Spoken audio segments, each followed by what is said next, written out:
Hello students, board exam 2021च्या दृष्टीने topic wise, chapter wise कुठले questions, कुठले न्यूमेरिकल प्रॉब्लेम्स इम्पॉर्टंट आहेत, ओके, ते जास्त चांगले रिवाइज केले पाहिजेत, यासाठीची ही सिरीज आहे. काल बोलल्याप्रमाणे मी आज रोटेशनल मोशन या टॉपिकपासून सुरुवात करणार आहे. आपला फिजिक्समधला पहिला चॅप्टर आहे रोटेशनल डायनॅमिक्स, बरोबर आहे. आणि या रोटेशनल डायनॅमिक्सला आपल्या बोर्ड एक्झामला 2021च्या 7 मार्क्स आहेत. करेक्ट. मी कायम बोलत असतो सीईटी एक्झामिनेशनचं वेटेज हे बोर्ड एक्झामच्या प्रपोर्शनल असतं. सो आम्ही एक्सपेक्ट करतो आहोत की 3 मार्कांचे क्वेश्चन्स सीईटी मध्ये रोटेशनल डायनॅमिक्स वरती विचारले जातील. आणि नीट मध्ये खरं तर रोटेशनल डायनॅमिक्स मध्ये 2 चॅप्टर्स आहेत. एक पार्ट आहे सर्क्युलर मोशन, ओके, आणि एक पार्ट आहे रोटेशनल मोशन. सो नीट एक्झामचा विचार केला तर खरं म्हणजे या टॉपिक वरती तब्बल 2 ते 3 प्रश्न बनतात. ओके, सो अतिशय महत्वाचा म्हणजे 8 ते 12 मार्कांचा असा हा टॉपिक आहे. अर्थात एनसीईआरटी मध्ये अजून थोडा जास्तीचा सिलेबस पण आहे, जसं की सेंटर ऑफ मासचं थोडं जास्त डिटेलिंग आहे, किंवा रोलिंग मोशन वगैरे जे आता 2021च्या सिलेबसनं काढून टाकले, तो पार्ट नीटसाठी आवश्यक आहे. आता आपण बोलूयात बोर्ड एक्झामच्या दृष्टीने हा टॉपिक मध्ये कुठले महत्वाचे क्वेश्चन्स आहेत, कुठले महत्वाचे न्यूमेरिकल प्रॉब्लेम्स आहेत.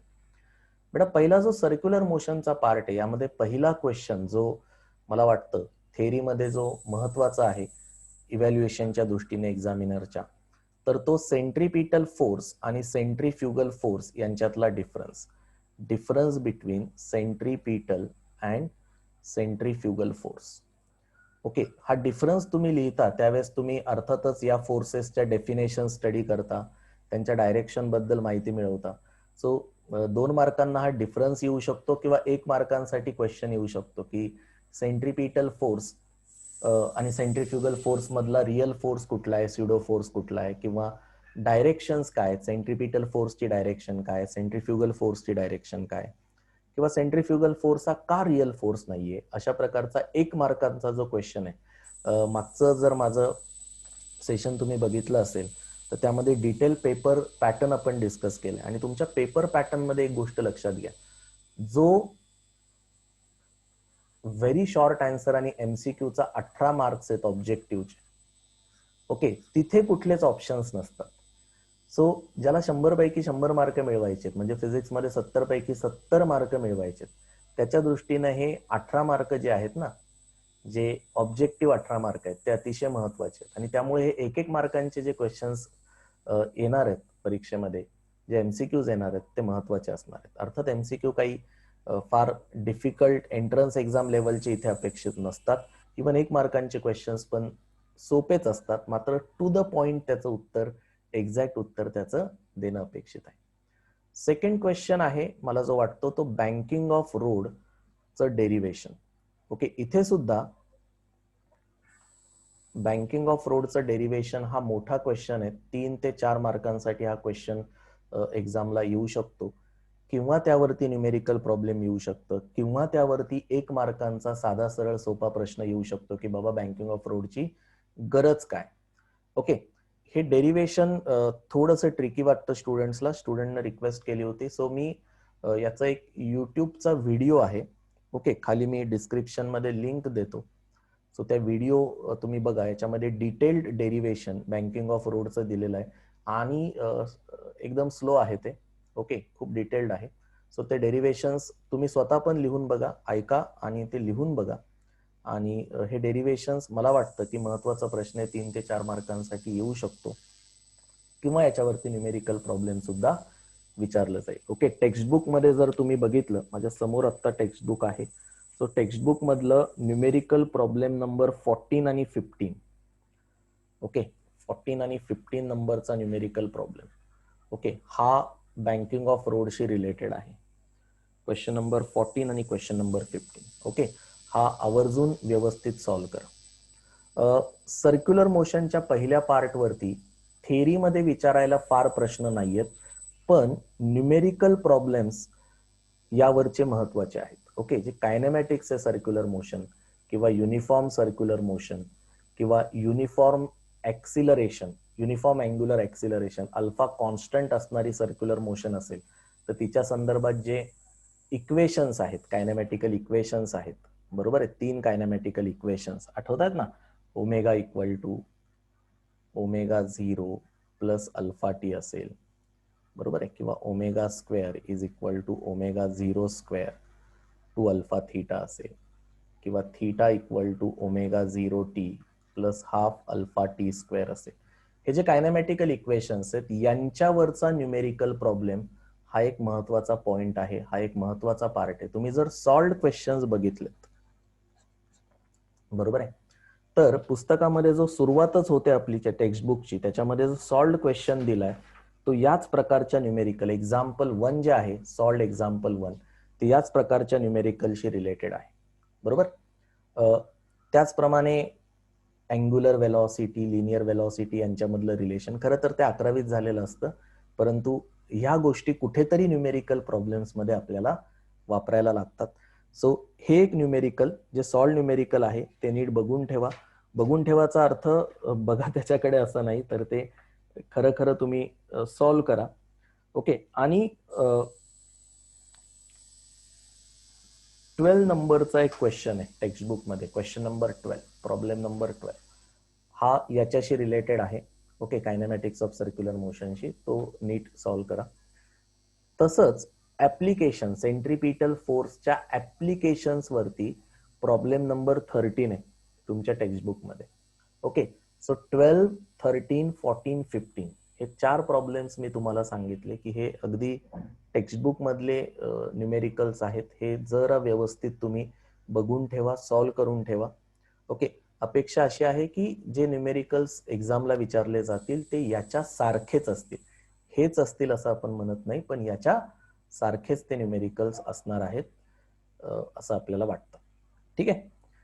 यानंतर तुमच्या सर्क्युलर मोशनचे applications, banking of road, conical pendulum. Conical pendulum वरचा एक चांगलं न्यूमेरिकल प्रॉब्लेम. ओके, परवा आपल्या वन शॉट रिव्हिजनला पण यामध्ये आपण खूप डिटेलमध्ये या numerical problem number 17 from your textbook. Okay, हा कोनिकल पेंडुलम मधलं एक न्यूमेरिकल प्रॉब्लेम आहे, खूप डिटेल्ड न्यूमेरिकल प्रॉब्लेम आहे. व्यवस्थित हे पण प्रॉब्लेम तुम्ही छान बघून ठेवा. ठीक आहे. प्रॉब्लेम सॉल्व्ह करणं गरजेचं आहे. आता परीक्षेला थोडे दिवस राहिलेत, तर मी म्हणेल की फिजिक्स प्रॉब्लेमसाठी तुम्ही एक वेळ काढा आणि दररोज साधारणतः 30 मिनिट्स, 40 मिनिट्स, शक्य झालं 1 तास, ओके, आपण दररोज फिजिक्सचे प्रॉब्लेम्स करायचेत आणि एका दिवसात एका चॅप्टरचे प्रॉब्लेम्स करायचेत. असं जर केलं, 2 फायदे आहेत. प्रॉब्लेम सॉल्व्ह केला की तुम्हाला त्या सब्जेक्ट बद्दल एकंदरीतच कॉन्फिडन्स वाढेल. दुसरी गोष्ट, एमसीक्यू एक्झामला, नीट असेल, MST CET असेल, त्याच्यामध्ये तुम्हाला फायदा होईल. जितके प्रॉब्लेम्स आपण सोडवतो तितकी कॉन्सेप्च्युअल क्लॅरिटी. फिजिक्स हा करायचा विषय, ओके, गप्पा मारायचा किंवा डिस्कशनचा हा विषय कमी आहे, बरोबर आहे. आणि मी कायम सातत्यानं वर्गामध्ये पण सांगत आलोय. सो प्लीज हे न्यूमेरिकल प्रॉब्लेम्स आपल्याला सॉल्व्ह करायचे, ओके, नुसते वाचायचे नाहीयेत, जे बरेच स्टुडंट्स करताना मला दिसत आहेत. बरं, यानंतर सर्क्युलर मोशन अंडर ग्रॅव्हिटी किंवा circular motion in vertical plane. Okay, यामधले डेरिव्हेशन्स आहेत. Minimum velocity at bottom √5 rg किंवा minimum velocity at top, okay, √rg, याचे डेरिव्हेशन्स, बरोबर.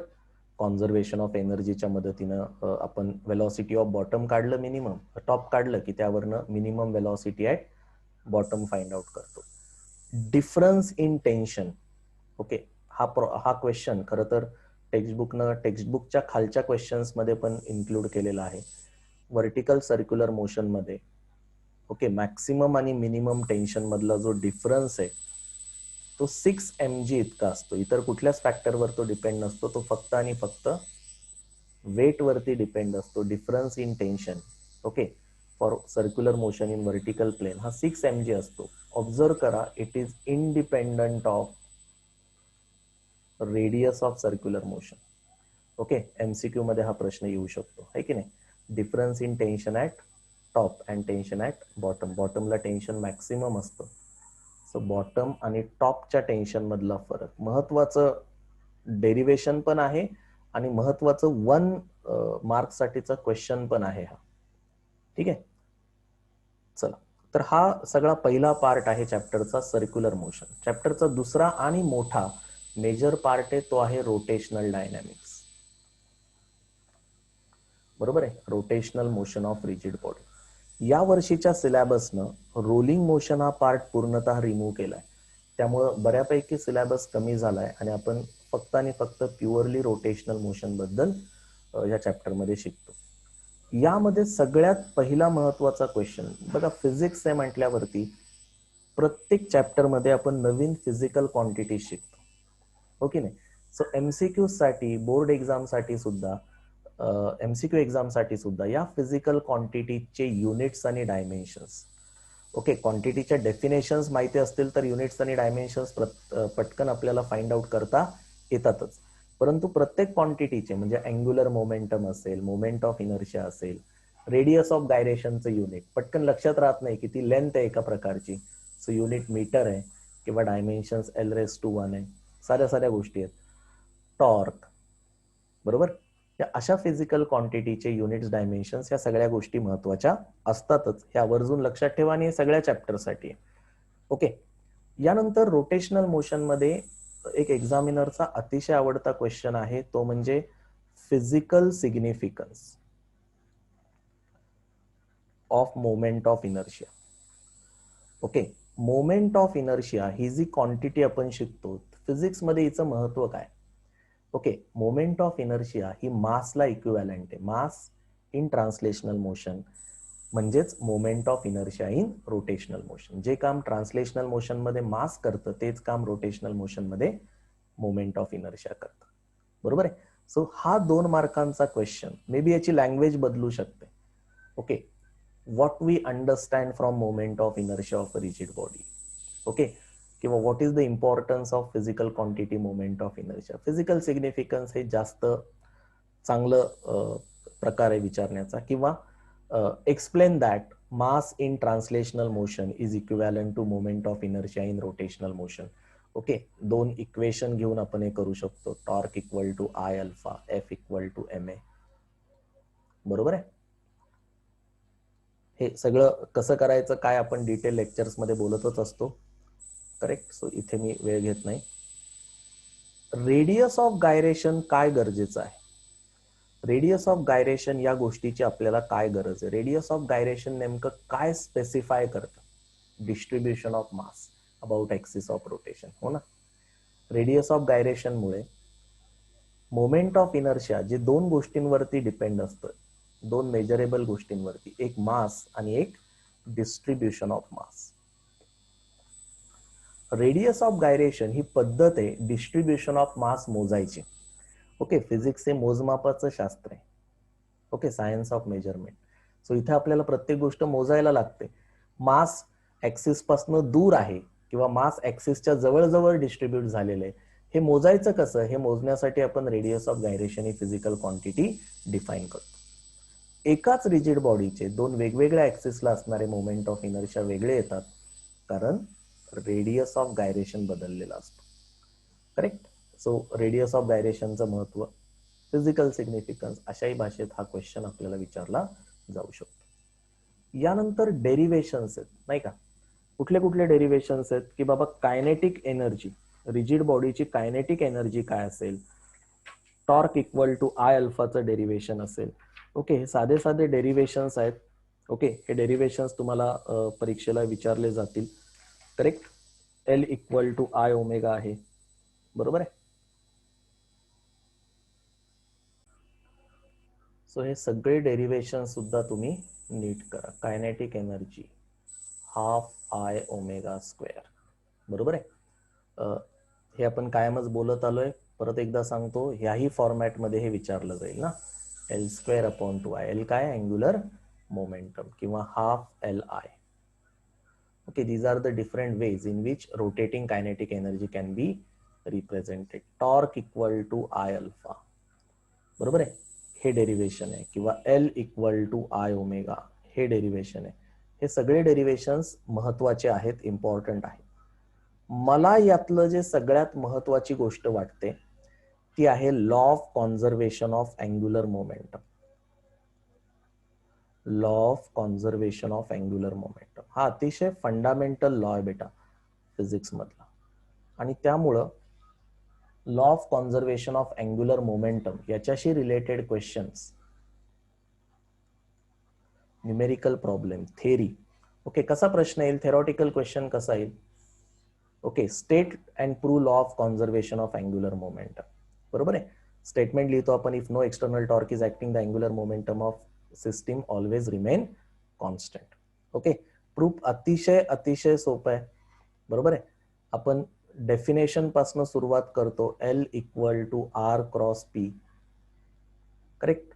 Moment of linear momentum is called as angular momentum, याला differentiate करतो, correct. आणि DL by D T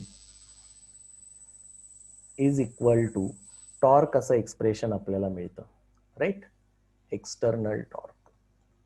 बरोबर आहे. हे डिटेल डेरिवेशन टेक्स्टबुक मध्ये आहे, लेक्चर्स मध्ये मी घेतलंय, परत इथे जात नाही. ओके, कसं येतं काय येतं, परंतु हे अतिशय महत्वाचं डेरिवेशन आपण करतो. बरोबर आहे. आणि जर एक्सटर्नल टॉर्क 0 असेल, डीएल बाय डी टी 0 आहे, याचा अर्थ जर टॉर्क 0 असेल तर एल कॉन्स्टंट इथपर्यंत आपण पोहोचतो. ओके, हे थेरॉटिकल प्रूफ आहे. एक्झाम्पल्स विचारतात.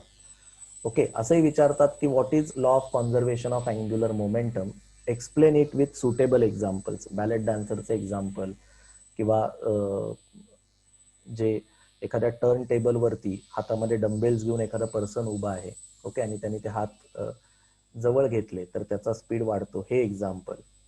किंवा स्विमिंग कॉम्पिटिशन मध्ये डायव्हर स्वतःचे हात आणि पाय बॉडीच्या खूप जवळ घेतो डाईव्ह करताना, so that moment of inertia कमी व्हावा आणि अँग्युलर वेलॉसिटी वाढावी. हा प्रॅक्टिकल फॉर्म्युला आहे, राईट, कॉन्झर्वेशन ऑफ अँग्युलर मोमेंटमचा. I1 omega 1 equal to I2 omega 2 if external torque is 0. बरोबर आहे. सो मी आय कमी केला की ओमेगा अँग्युलर वेलॉसिटी वाढेल, बेसिकली असा हा फॉर्म्युला आहे. ओके, याच्यावरती न्यूमेरिकल्स, राईट, याच्यावरती न्यूमेरिकल्स, हे अतिशय महत्वाचा पॉइंट आहे. मला वाटतं टेक्स्टबुक मध्ये सॉल्व न्यूमेरिकल्स पण यावरती आहेत. बरोबर आहे. तुमच्या टेक्स्टबुक मध्ये यावरती सॉल्व न्यूमेरिकल्स पण आहेत आणि अनसॉल्व न्यूमेरिकल्स. सॉल्व न्यूमेरिकल्स तर तुम्ही सगळेच करणार, मला माहिती आहे, त्याच्याबद्दल काही मला शंका नाही. म्हणजे अनसॉल्व न्यूमेरिकल्स आहेत याच्यामध्ये. ओके, ते सुद्धा व्यवस्थित सॉल्व करा. याच्यामध्ये कुठला अनसॉल्व न्यूमेरिकल आहे, जस्ट मी चेक. प्रॉब्लेम 21 आहे बघा, प्रॉब्लेम नंबर 21 अनसॉल्व न्यूमेरिकल मध्ये. प्रॉब्लेम 21 कॉन्झर्वेशन ऑफ अँग्युलर मोमेंटमचा प्रॉब्लेम आहे. ओके, अतिशय अतिशय इम्पॉर्टंट कॉन्सेप्ट आहे फिजिक्स मधली, कॉन्झर्वेशन ऑफ अँग्युलर मोमेंटम. आणि त्यामुळे अतिशय इम्पॉर्टंट हा प्रॉब्लेम आहे. बोर्ड एक्झाम साठी सुद्धा आणि एंट्रन्स एक्झाम साठी सुद्धा याचे चांगले चांगले problems conservation of angular momentum वरती तयार होतात, बनतात. ओके, तुमच्या नोट्स मध्ये पण तसे भरपूर प्रॉब्लेमची संख्या दिलेली आहे. हा जो tau equal to I alpha, torque equal to I अल्फाचं रिलेशन आहे, यावरती सुद्धा न्यूमेरिकल प्रॉब्लेम्स भरपूर विचारले जातात, विचारण्याची पद्धत आहे. ठीक आहे. सो हे न्यूमेरिकल्स पण व्यवस्थित करा आणि अर्थातच डेरिवेशन सुद्धा. यानंतर या चॅप्टर मधला मोस्ट इम्पॉर्टंट पॉइंट, आणि म्हणून मी डिस्कस करताना शेवटी तो डिस्कस करतोय, तो आहे theorem of parallel axis and theorem of perpendicular axis. Okay, theorem of parallel and theorem of perpendicular axis. Okay, हे दोन थेरमचे theoretical proofs. Okay, theorem of parallel axis, IO equal to IC plus MH², तुम्हाला terms माहिती येते. कुठल्याही rigid बॉडीसाठी moment of inertia एखाद्या ऍक्सिसला हा सम इतका असतो, बेरजे इतका असतो. कशाची बेरीज? Moment of inertia about parallel axis through centre of mass आणि product of mass of body and square of distance between two axis. Okay, statement माहिती आहे, याचं थेरॉटिकल प्रूफ. आणि प्लेन लॅमिनासाठी theorem of perpendicular axis IZ equal to IX plus IY. One shot revision मध्ये आपण खूप डिटेलमध्ये हे केलेले आहेत. बरोबर आहे. तर हे दोन्ही थेरम्स, ओके, यांचं थेरॉटिकल प्रूफ किंवा यावरती एक छोटा न्यूमेरिकल प्रॉब्लेम ओके, म्हणजे कसा न्यूमेरिकल प्रॉब्लेम यावरती विचारला जातो, तर मे बी डिस्क आहे, सॉलिड डिस्क आहे आणि सॉलिड डिस्कचं मोमेंट ऑफ इनर्शिया तुम्हाला दिलेलं असेल, correct, about axis through centre of mass perpendicular to plane of the disc. Okay, या व्हॅल्यूज सगळ्या एमसीक्यूज एक्झाममुळे आपल्या पाठ असतात, बरोबर आहे, परंतु डिराईव्ह करायला विचारतील. सो सॉलिड डिस्कचं ह्या ऍक्सिसला मोमेंट ऑफ इनर्शिया mr²/2 आहे आणि तुम्हाला विचारलंय की find moment of inertia about tangent in the plane of disc. So काय करतो आपण आधी इथे, या mr²/2 वरनं आपण डायमीटरला मोमेंट ऑफ इनर्शिया फाइंड करतो, हो की नाही, using theorem of perpendicular axis. कसं करतो, काय आपण केलंय, सो इथे मी रिपीट करत नाही. आणि त्यावरनं टँजेन्शियल ऍक्सिसला फाइंड करतो 5/4 mr², बरोबर आहे. सो या अशा प्रकारचे 2 मार्कांचे क्वेश्चन्स इथे तयार होतात, थेरम ऑफ पॅरलल ऍक्सिस वरती, थेरम ऑफ परपॅन्डिक्युलर ऍक्सिस वरती. Very very important point. Okay, एक्झामिनरला खूप आवडतो, तुम्हाला सगळ्या प्रकारच्या एक्झाम मध्ये हा याच्यावरती क्वेश्चन आलेला दिसेल. 7 मार्कांचा टॉपिक आहे. ओके, सो मला कसं डिस्ट्रीब्युशन वाटतंय रोटेशनल डायनॅमिक्सवर, 1 मार्क, 2 मार्क अधिक 3 मार्क असे प्रश्न येतील रोटेशनल डायनॅमिक्सवर असं मला वाटतं. म्हणजे 1 मार्कांचा एक एमसीक्यू येईल, 2 मार्कांचा एक शॉर्ट आन्सर क्वेश्चन आणि 3 मार्कांचा एक short answer question. Okay, so 3 मार्कांना जर न्यूमेरिकल आला 2 मार्कांचा थेरी येईल, 2 मार्कांना न्यूमेरिकल आला तर 3 मार्कांना थेरी येईल. ओके, आणि अजून एक मार्क जो आहे, 3 किंवा इथे 4 मार्क आणि हा 1 किंवा 2 एमसीक्यूज, म्हणजे एमसीक्यू एक आणि एक आन्सर इन सिंगल वर्ड 1 मार्कांचा जो आहे, बरोबर आहे. अशा प्रकारचं डिस्ट्रीब्युशन आपल्याला इथं दिसतंय. सो 3 किंवा 4 प्रश्न बनतात या चॅप्टरवरती. 3 प्रश्न बनले तर 1 + 2 + 4 हे डिस्ट्रीब्युशन आहे.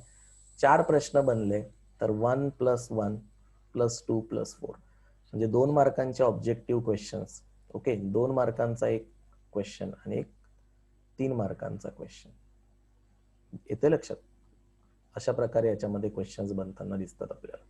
ओके, सो इथे ऑब्जेक्टिव्ह प्रश्न पण येणार आहे त्या टॉपिकवरती. या टॉपिकवरती आवर्जून सांगतो की 2 मार्कांचा प्रश्न पण येणार आहे आणि 3 किंवा 4 मार्कांचा क्वेश्चन पण येणार आहे. सो न्यूमेरिकलही येणार आहे, थेरी येणार आहे. एग्री विथ दिस? अजून एक महत्वाची गोष्ट, एमसीक्यू साठी तुमच्या टेक्स्टबुकच्या खाली जे एमसीक्यू दिलेत ना यावर्षी HSC बोर्डच्या, ते चांगले एमसीक्यूज आहेत, गुड एमसीक्यूज. ओके, आणि make sure you have solved each and every. हे 16 चॅप्टर पैकी सगळेच्या सगळे एमसीक्यू तुम्ही सोडवलेत, म्हणजे ते काही काही एमसीक्यू तर प्रॉपर जेई नीट लेवलचे आहेत. ओके, सो हे 16च्या 16 चॅप्टरच्या खालचे एमसीक्यू तुम्ही आवर्जून सोडवा. Is it clear? आणि अर्थातच न्यूमेरिकल प्रॉब्लेम्स वगैरे, करेक्ट. सॉल्व न्यूमेरिकल प्रॉब्लेम सुद्धा चांगले आहेत पुस्तकातले, सो ते सॉल्व न्यूमेरिकल प्रॉब्लेम सुद्धा सोडवा, वाचू नका. ठीक आहे. खाली मी थेरम याचं बँकिंग ऑफ रोडचं प्रूफ असणारा व्हिडिओची लिंक दिलेली आहे. सो ज्यांना बँकिंग ऑफ रोडचं डेरिव्हेशन अवघड वाटतं त्यांनी त्या लिंकमध्ये व्हिडिओला जाऊन नक्की तो बघा. ठीक आहे, इथे मी थांबतो.